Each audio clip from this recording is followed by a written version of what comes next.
Last weekend, a small group of people travelled from Hull to Murray to speak to the people of Elgin. That's a long way. Unfortunately, they hadn't come to build bridges or to strengthen social cohesion.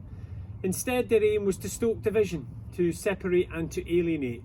They wanted to create a them and us. They wanted people to believe that the very presence of those seeking asylum is a dangerous risk to the social fabric of our community.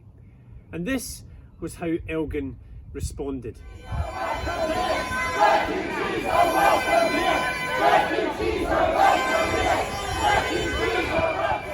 Over and over the chant went up.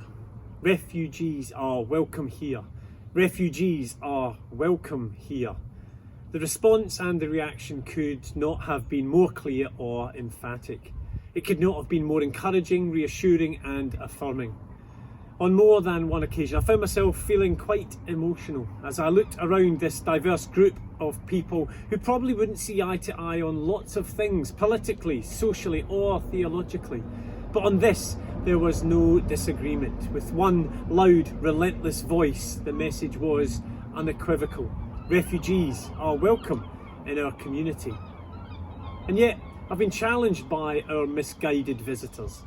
Despite the irony of them travelling over 400 miles to tell us who is or isn't welcome in our community, I've been challenged as I've reflected upon events.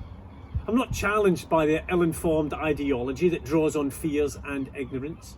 I'm not challenged by their seeming hatred of the other, those who look, believe or behave differently. I'm not challenged by their racist rhetoric and their desire to sow seeds of disunity and mistrust. I'm challenged by the fact that they travelled so far for what they say they believe. I'm challenged to wonder who or what I would travel so far to stand up for or promote. I'm challenged to consider how strongly I believe what I do and what difference it makes to my choices and actions.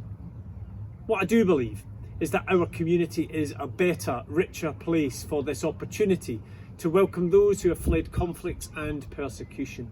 The opportunity to accept that while our languages, cultures and experiences may differ, there is still more that unites us, more that we share in common. The opportunity to be generous, thoughtful and kind hosts. I hope the people of Murray will continue to be brave enough to be big-hearted. I believe we will. And I pray that we will all have the courage and conviction to stand up for what we believe to be right.